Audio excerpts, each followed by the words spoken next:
자, 중국 역사에서는 특유의 교만병이 있어서 조선을 서술할 때는 자기들이 어떤 역사의 기록을 할 때는 조선을 개통적으로 서술하지 않고 오직 중국과 관계되는 조선만을 서술했다. 근데 그것마저도 피차의 성패와 시비를 전도 바꿨다는 것입니다. 그래서 이 대표적인 것이 바로 이제 이 최씨 낙랑국과 그 번조선 쪽에 있었던 낙랑군, 뭐 나중에 이제 그 한무제가 쳐들어와서 이게 뭐 설치했다고 하는 낙랑군의 관계인데요.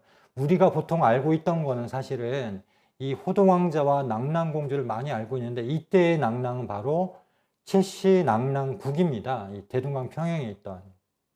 그래서 그 내용이 삼국사기에 나오는데요.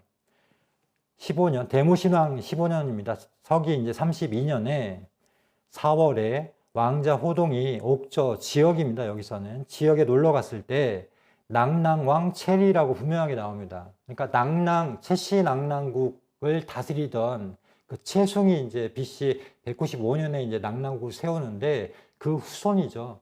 후손인데 체리가 이때 낙랑국을 다스리는 사람이었죠. 그래서 체리가 호동 왕자를 보고서 이제 얘기를 하는 겁니다. 그대의 낯빛을 보니 예섯 사람이 아니요 어찌 북국 신왕의 아들이 아니겠는가. 대무신왕을 뜻하는 거예요. 고구려의 대무신왕의 왕자가 아니겠는가라고 해서 체리가 자신의 딸을 이제 아내로 삼게 합니다. 그죠? 근데 우리가 이제 보통 알고 있는 그 전설로는 호동 왕자가 이제 그 낙랑국에 있던 자명고를 이렇게 그 낙랑공주를 통해서 이렇게 찍게 하죠. 그래갖고 이제 나중에 정벌을 하는데요. 이 내용이 물론 이제 그 한당고기와 삼국사기에 나옵니다. 37년에 대무신 왕이 지금 빨간색으로 표시한 것처럼 낙랑국을 멸망을 시킵니다. 자, 이 표는 뭐냐면요. 또 이거 제가 이제 비교를 하기 위해서 이제 보여드리는 건데요. 왼쪽에 있는 것은 낙랑국이고, 그러니까 대동강 평양에 있던 낙랑국이고, 오른쪽에 있는 것은 번조선에 있던 뭐 한무제가 설치했다는 낙랑군입니다. 그래서 우리 환단곡이나 삼국사기에 나오는 낙랑에 대한 것은 최씨 낙랑국에 대한 기록이고요. 중국의 사서에 나오고 있는 낙랑이라는 것은 그 서쪽 요서에 있던 낙랑군에 대한 기록입니다. 그래서 이걸 지금 주류에서는 짬뽕을 시켜놨기 때문에 이게 서로 말이 안 맞아요. 그러니까 예를 들면은 지금 파란색으로 한 낙랑군에 갑자기 왕조라는 사람이 반란을 일으켰다고 나옵니다. 근데 삼국사기를 보면은 7년 후에 체리가 왕이란 말이에요.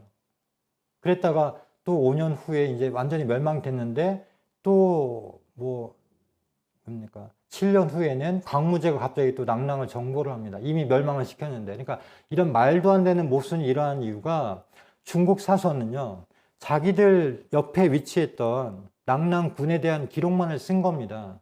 그리고 우리 사서는 최씨 낙랑국에 대한 걸 쓴 거고, 삼국사기에 나오는 44년의 기록은 광무제가 낙랑을 정벌했다. 이 내용은 요서에 있던 낙랑군이에요, 사실은. 이때는 고구려의 서쪽에 있었기 때문에 또 그런 내용이 나오는 겁니다. 그래서 이 똑같은 사실에 대해서도 이렇게 바꿔서 말을 합니다. 예를 들면 당군세기에 보면은 아얼당군께서 회대지방, 지금의 이제 중원 황하가 있는 곳이죠. 거길 평정해서 그 봉토를 하게 됩니다.